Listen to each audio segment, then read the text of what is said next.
Good day. Welcome to the Servant Leaders Search for Truth. Welcome. My name is Joe Lonnie, and I'm the president and the CEO of Project Management Experts. We are a project management training company. We provide over 300 instructor-led and online courses, and we're very excited to be able to bring this servant leadership topic to you today. Welcome to the course. This course is designed to give you a little taste of what it's like to be a servant leader, but most importantly, what it's like to take ownership in a project to help you, to help your team and your stakeholders search for truth, search for guidance, and search for a good, solid support to your customers and your stakeholders. A little bit about me. I've been in project management now for close to 40 years. I've managed projects with numerous companies, including Ernst & Young and Cyber and BMC Software. I've led PMOs. I've participated in PMOs for Deltek and spent a couple of years with Amtrak. And I've been exposed to and have participated with many different types of leaders. And one of the things I've learned over my career is being able to sample and work with many different types of leadership styles. So today we're going to talk about servant leadership and how to apply it. So let's dive in and talk about, first of all, we'll go over the agenda. We'll talk a little bit about what servant leadership is and what are some of the characteristics and the traits of a good servant leader. And then we're going to dive in, and as leaders, we're exposed to many different types of messages. Even in everyday life, we are constantly bombarded with information from social media, from politics, from news. All kinds of messages are hitting us. And in the last 4 to 5 years especially, we don't often know, or at least I'll speak for myself, I don't often know what is true, what is perspective or ideology, and lastly, what is deception.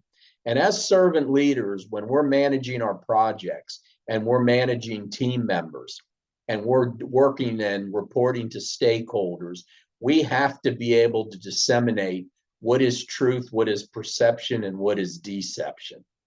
And then we'll close it out with some tips on how to become a better servant leader.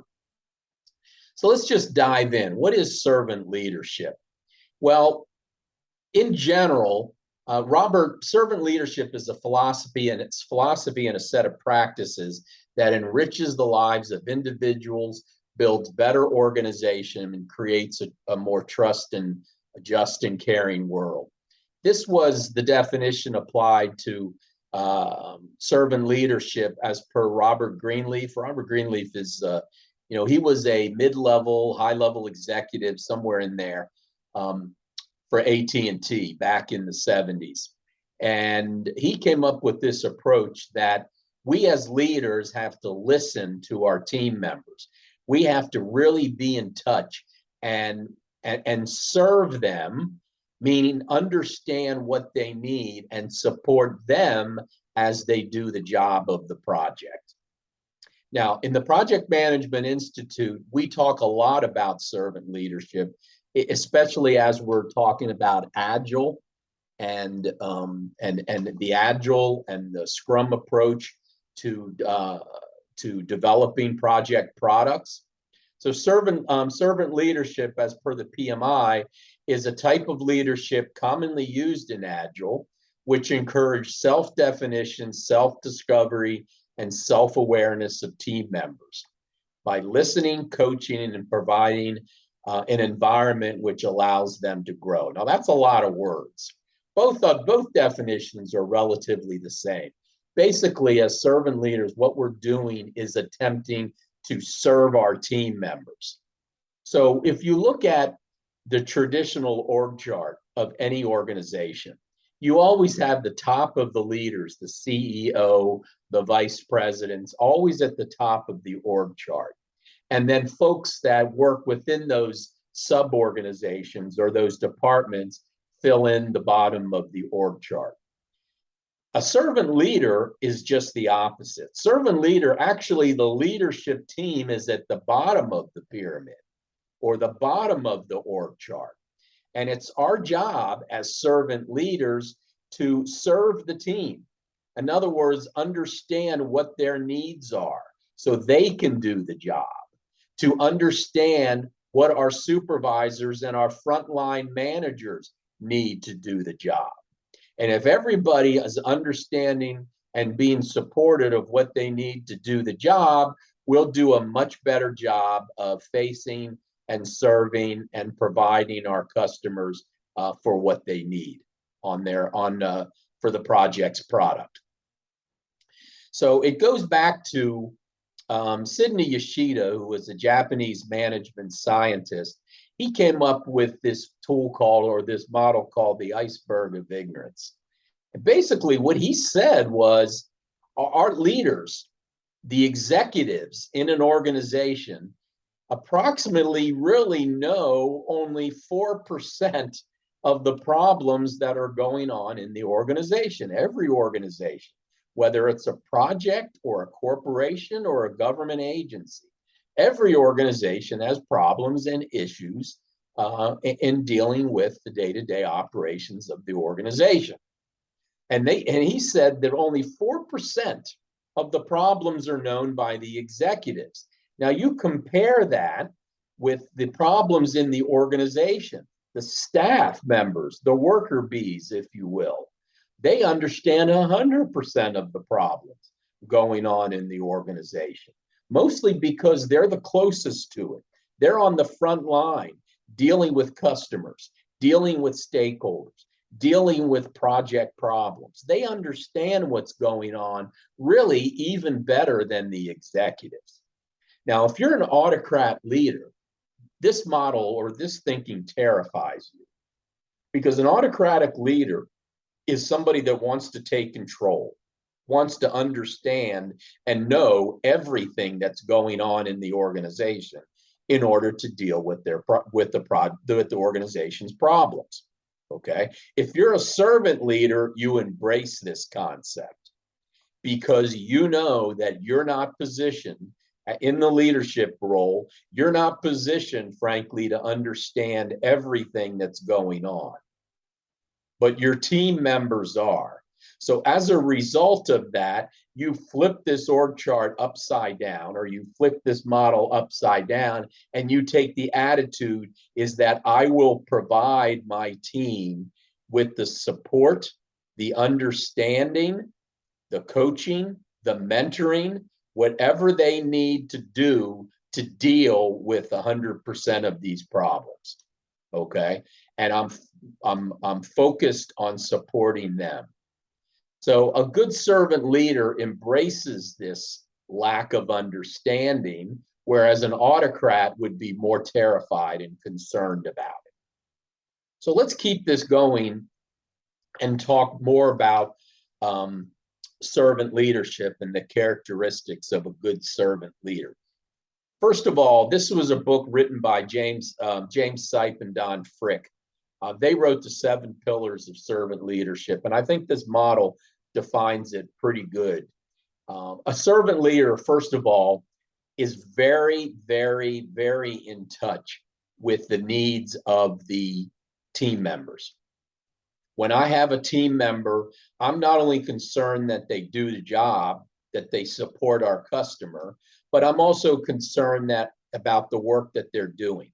Are they getting the experience, the knowledge, to improve, to grow, and be enriched by the project?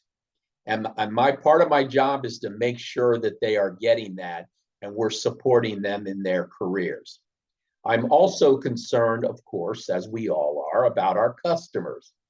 As our stakeholders, are they getting, are we focused on their needs and the product that they want and that they're requesting us to create as project managers? And all the time I'm doing that, I'm also focused on the community, meaning that the product that I'm creating, that my team is creating for the customer, does this product support the overall community needs? Are we creating products that are polluting the environment? Are we creating products that are net positive into the return that we provide, that the product provides? Are we creating things that are negative for the community?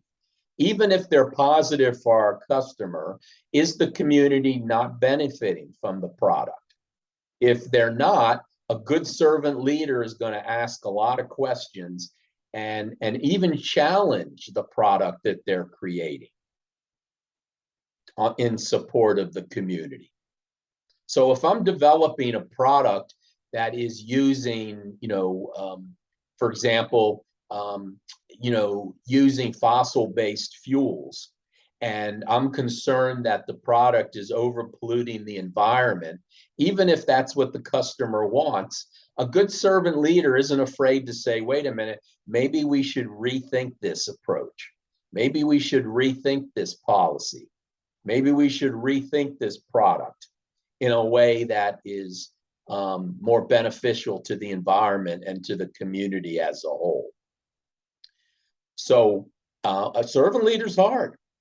Thinking this way is challenging for you, for the team members, for the customer, but a good servant leader isn't afraid to have those discussions. Servant leadership works best when it's supported by the organization as a whole.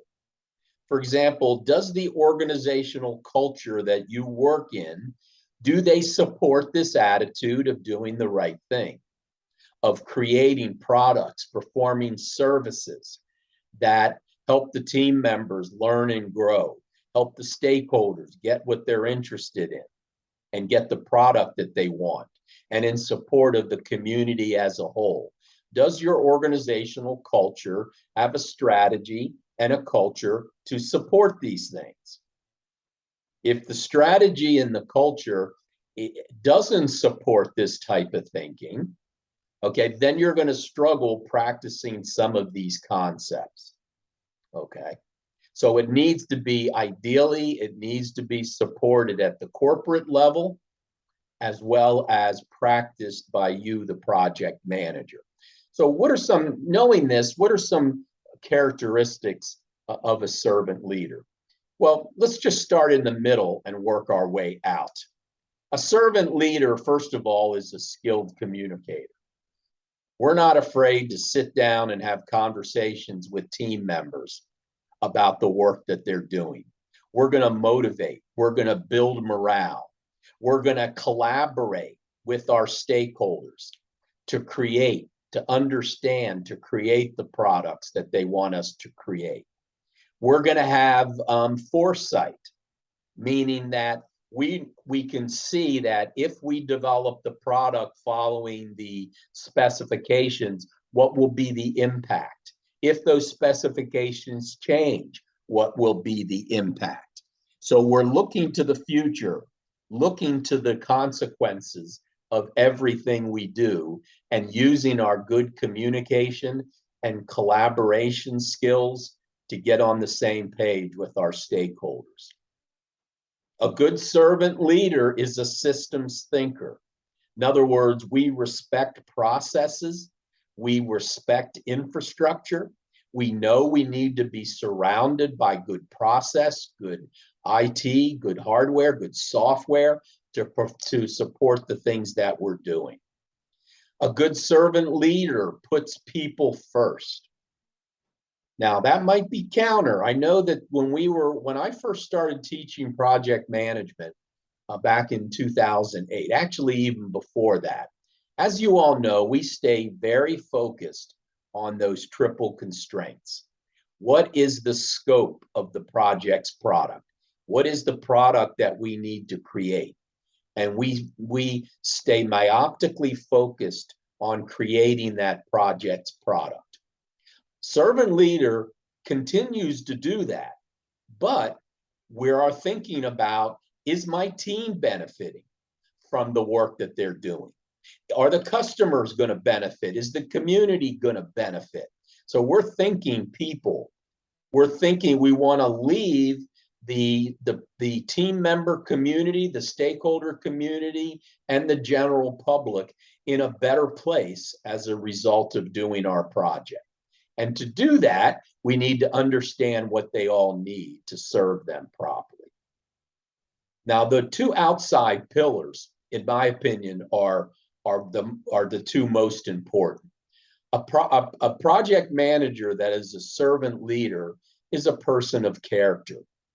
This is a person that's not afraid to say, wait a minute, we shouldn't be doing this. This is wrong. This is immoral. This is unethical. Let's rethink this policy.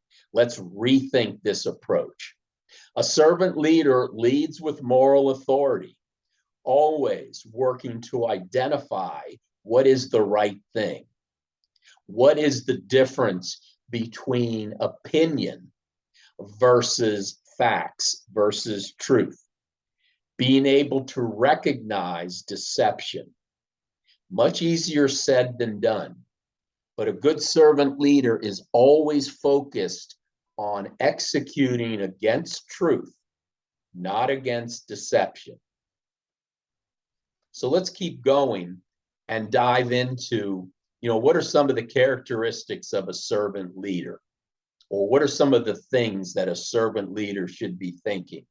First of all, and this is important, and I believe it's also important for every team member and project manager and executive to think, seeking power is okay. Power, by definition, is the opportunity to influence, right? To influence others. A project manager is able to have and should have an opinion on how to do things and how to get things done. And seeking that type of power is fine as long as the power is sought to improve the common good, not personal gain. If you're managing your project only for the next promotion, I would argue that you're going to struggle a little bit because your focus needs to be less on you and more on the product that you're creating. Focusing on that product, focusing on the impact your product will have on your customer and your society and the team as a whole. A servant leader is not arrogant. It's okay to be confident. There's a fine line between confidence and arrogance. We want to be confident. With confidence comes people follow people with confidence. People that are arrogant tend to push people away or put people in a frightened mode. A servant leader is humble and truthful. This is a big thing. Truthful at all times, regardless of the consequences.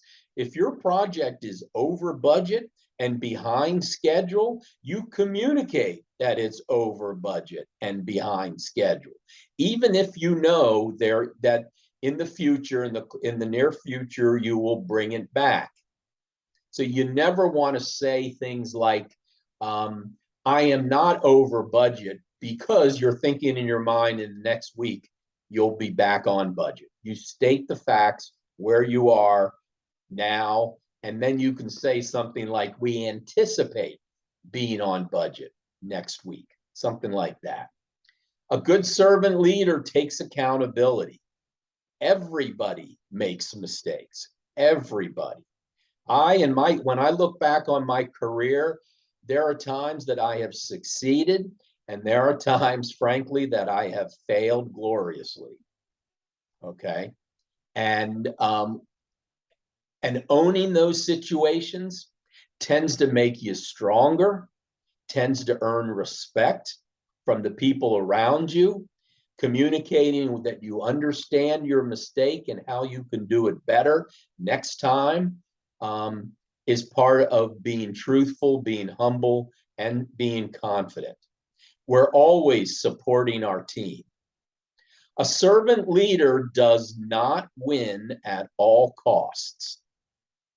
It's okay to, I used to coach, over the years, I used to coach basketball to elementary and middle school kids, and even a little bit high school.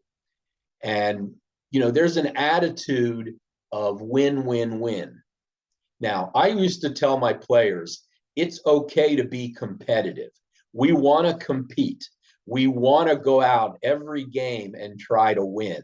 It's okay to want to win, but it's not okay to cheat. It's not okay to play dirty.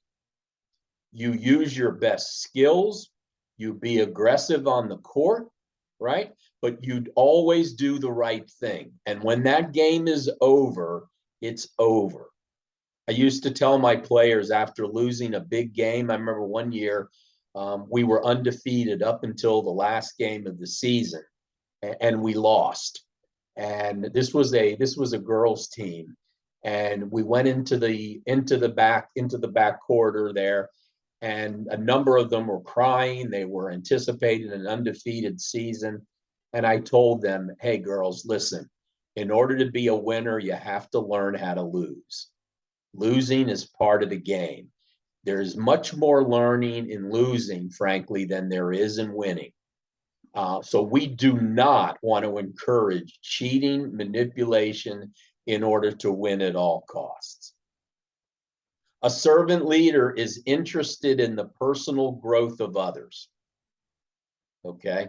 In other words, although I want to do a good job for the customer, I want to create the customer's product, whatever that is, perform a good service, but I'm also interested are my team members, are they benefiting from this project? Are they learning? Are they growing? Am I going to hand them back to the organization after the project in a better place, more knowledgeable, more valuable to the organization than when I took them, and to themselves? So let's talk about this servant leader's search for truth. And we, just like anything, we got to start with definitions. What are the definitions of these things? Truth, perception, and deception. Truth, by definition, is taken from Webster's. By definition, is the body of real things and facts. Okay? Truth is undeniable. Truth should be an absolute.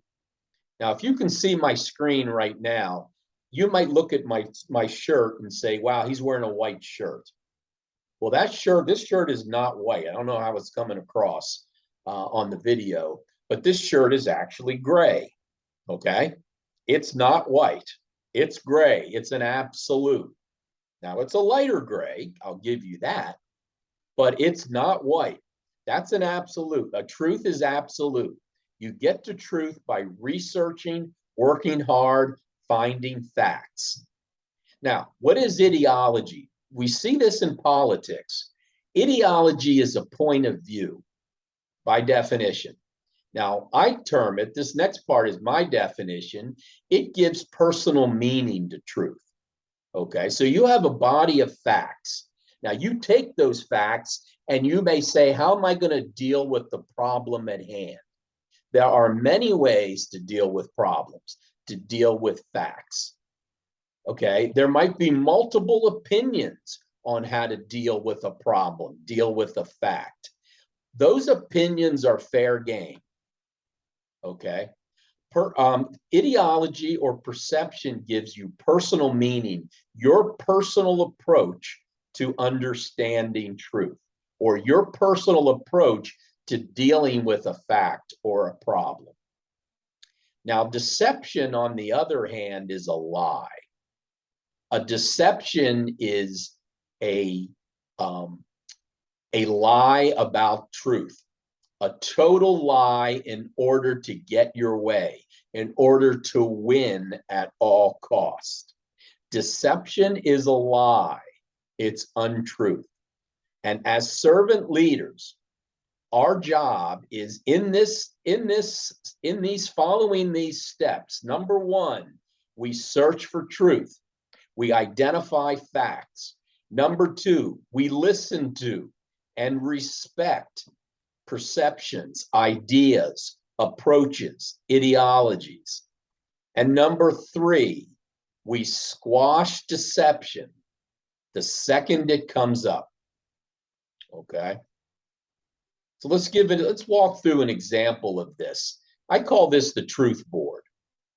And every project manager, every politician, every CEO is always dealing with problems, right? And dealing with information of which to come up with recommendations to solve those problems. And we all have to be prepared to throw darts at the truth board. So let's use an example. We are finally coming out of COVID-19. But when COVID was first hitting, we were all stunned. I'll never forget, I was in Baltimore teaching a PMP prep class. And it was the first week in March of 2020. And on Wednesday of that week, in the middle of my class, the third day into it, they closed the campus. And I said, everybody go home. Now, fortunately, they let us stay, given that was only 2 more days left, they let us stay. But the fact of the matter is, and I'm sure you remember when all this went down, COVID was hitting, and many of us were forced to isolate. All right, let's take that situation and examine it further. First of all, what was the truth around COVID-19? Okay, first of all, what is the truth? People are getting sick, and many are dying. Notice that definition, that phrase doesn't even mention COVID. It doesn't mention the virus at all. What we did know at that time, in the spring of 2020 and the early summer, we did know that this illness was spreading. It started in the northwest part of the country. It started spreading and people were dying. That was really undeniable. You could call it COVID. People were calling it COVID, the flu, whatever. You couldn't deny the fact that people were dying, that we had an illness. They were calling it COVID, but we had an illness that was spreading quickly, a virus that was spreading quickly, and people were dying. That's the absolute truth. Now, if you don't believe that, then we need to have another discussion. Okay?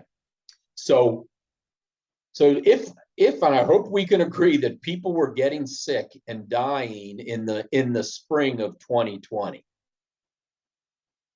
So how do we deal with that? What is the ideology? What is the opinion?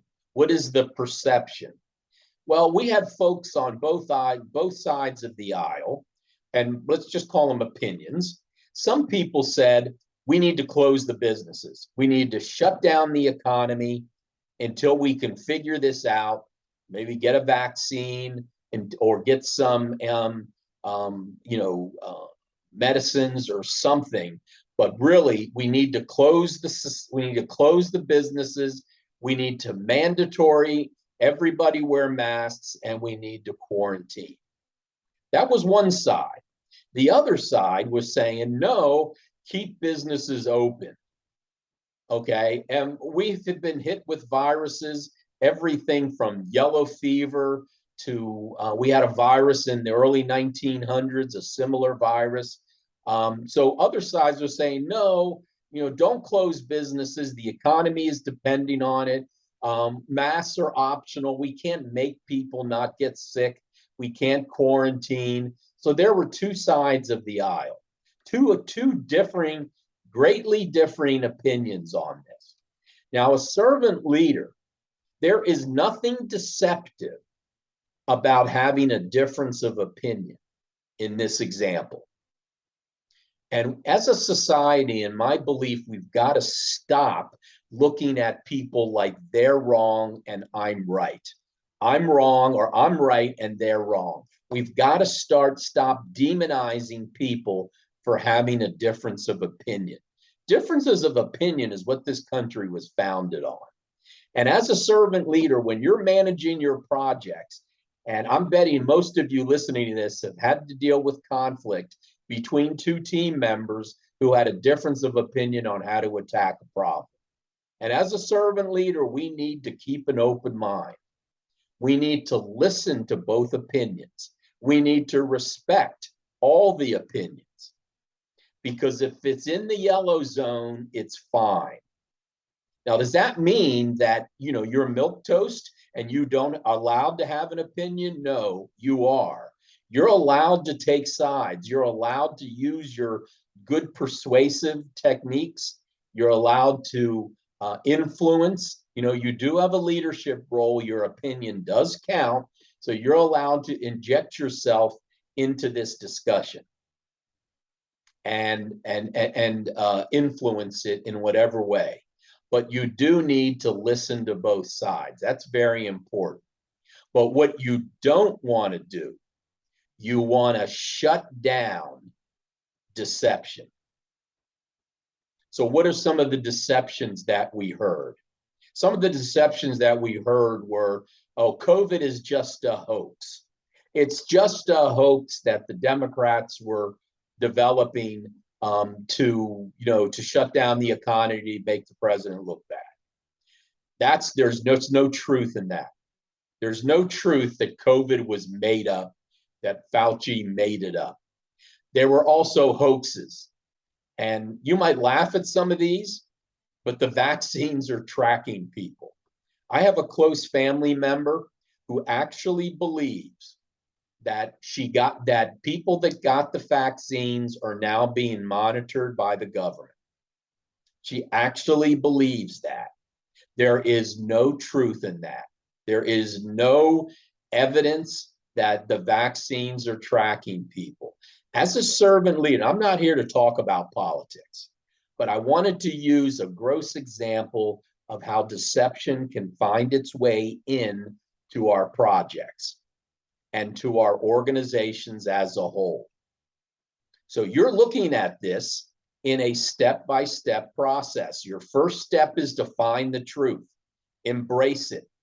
Your second step is to listen to and to respect difference of ideas and different perceptions.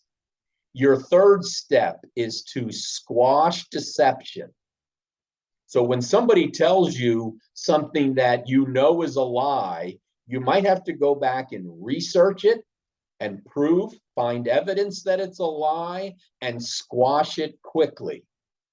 Because deception, there's a lot of reasons for deception. And one of the reasons for deception is that the person who either consciously or unconsciously is deceiving, they want to do it because they refuse to lose. They are so committed to their opinion and to their belief systems that they will either deceive you, deceive us, and even deceive themselves in order to support that opinion.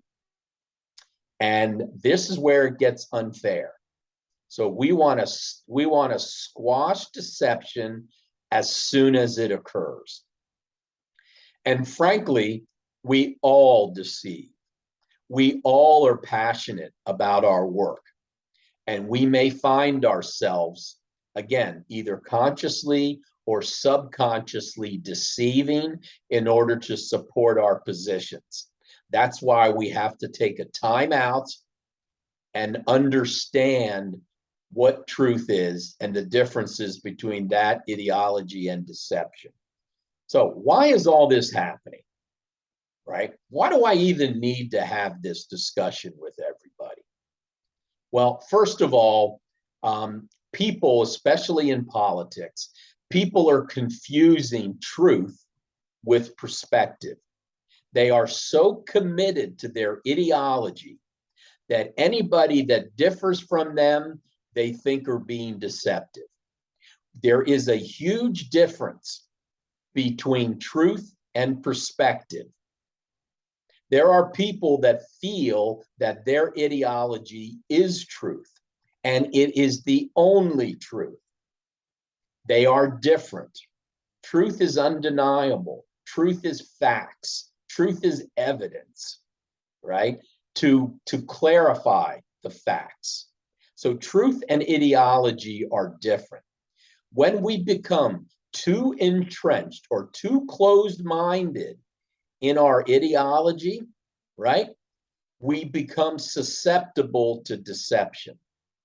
When we refuse to consider another's point of view that might be drastically different than ours, we might be inviting deception into our lives and into our decision making. Okay? So what's the lesson learned here? First of all, we need to be respective of other ways of thinking, other opinions, right, left, middle, doesn't matter, other ways of thinking. And I'm concerned that we've lost that respect. We have become so entrenched in ideologies, so entrenched in our opinions, that we're willing to deceive ourselves and deceive others. We have to be able to compromise, look for opportunities to compromise. We've lost that ability. It's win at all cost, no matter what. Win at all costs, and that is the wrong attitude. We have to be willing now compromise doesn't work at all situations, but we have to be willing to consider compromise as a conflict management tool, which it is.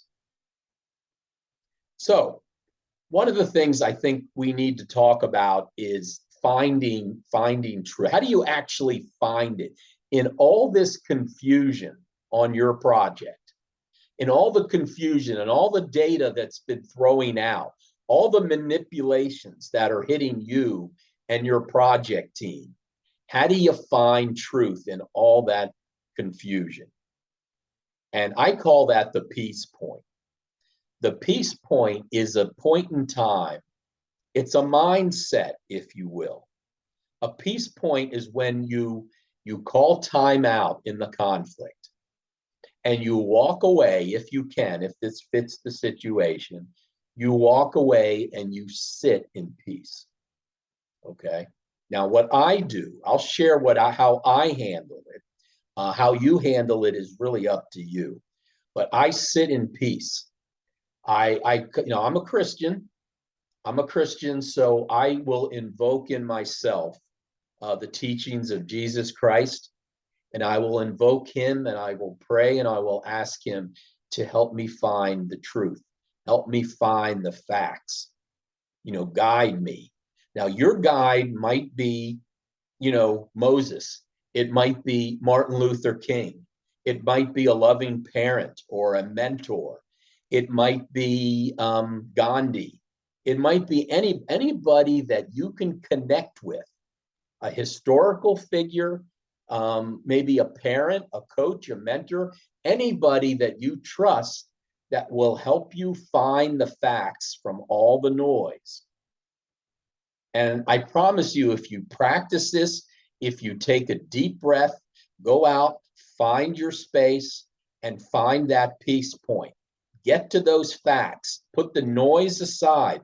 Put the ideology, the opinions, and all the deceptions aside. Dig in and find the truth. And then, once you get to that, and you will get to it if you search hard enough, you will get to it, then you're in a position to start recognizing and supporting and listening is key, to the various points of view, and squashing anything that comes into the red zone.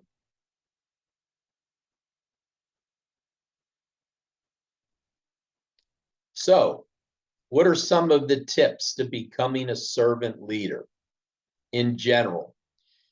First of all, I think that we have to stop looking at each other as good or bad, opinions as being right or wrong. Opinion is just that.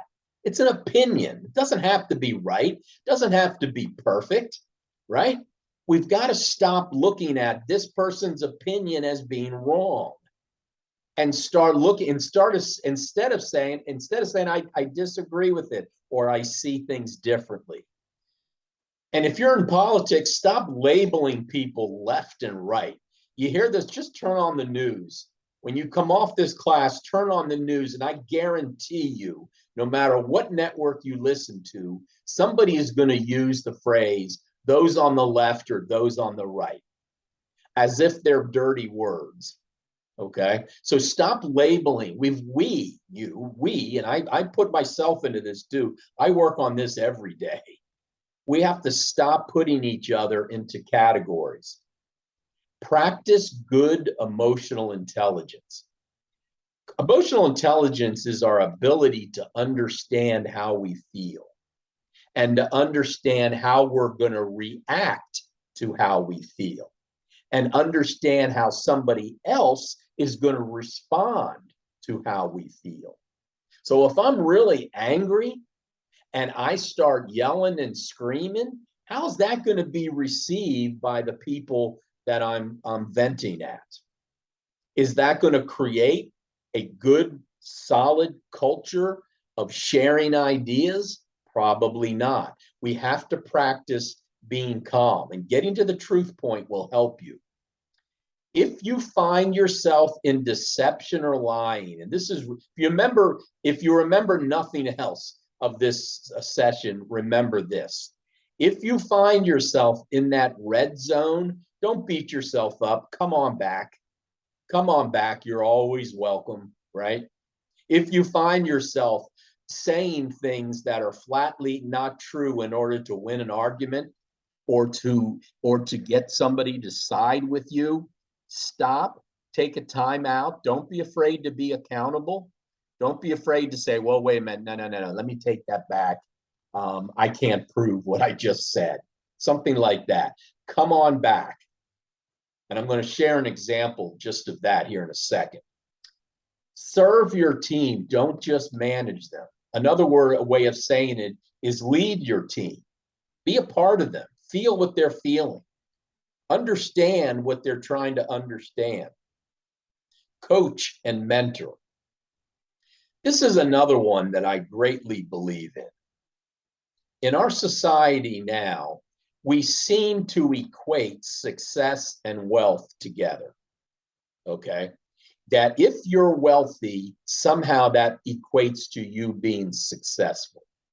Now, I don't buy that. I'm sorry. Now, does that mean that people are wealthy or failures? No, that's not what I'm saying. I'm saying that because you have or one has lots of wealth doesn't necessarily, in my mind, mean they're successful. Success is intangible.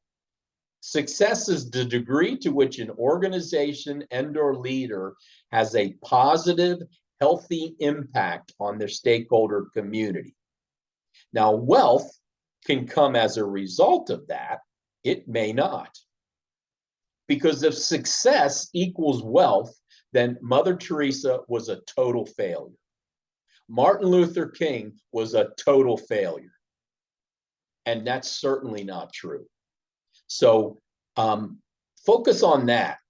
There is a lot of success that can be had by doing the right thing, by coaching, mentoring, putting people first, taking the high road, leading with moral authority, right? There's a lot of success to be had that way, contrary to what some in our society would tell you. I want to share with you a little story, a true story of a guy by the name of Chuck Colson.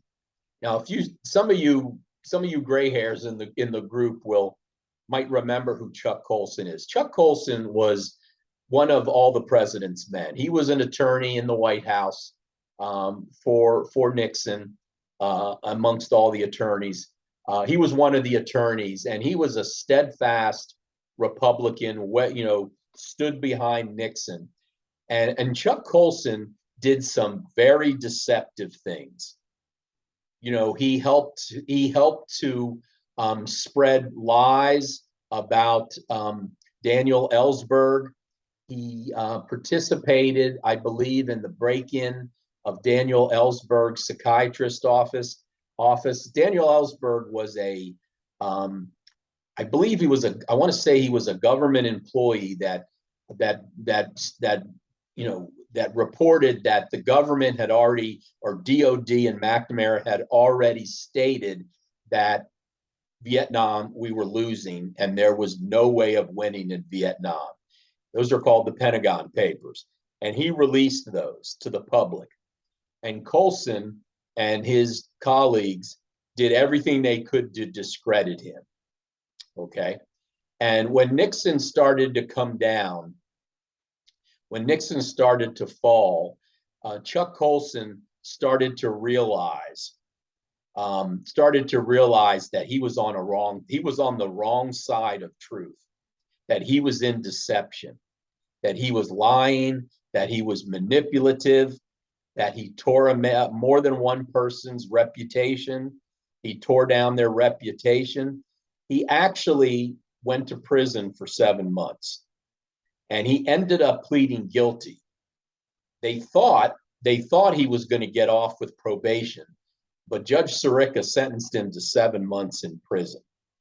And that journey from 1970 to 1976, he had a moral mind shift.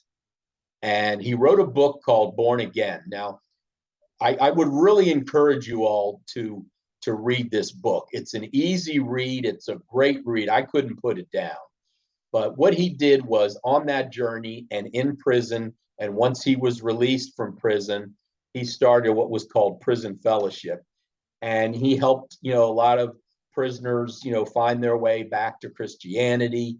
They did things like buy Christmas gifts for prisoners, their families, their children in prison. He started a nonprofit. It's based right here. It still exists. It's based here right near my home in Leesburg, Virginia.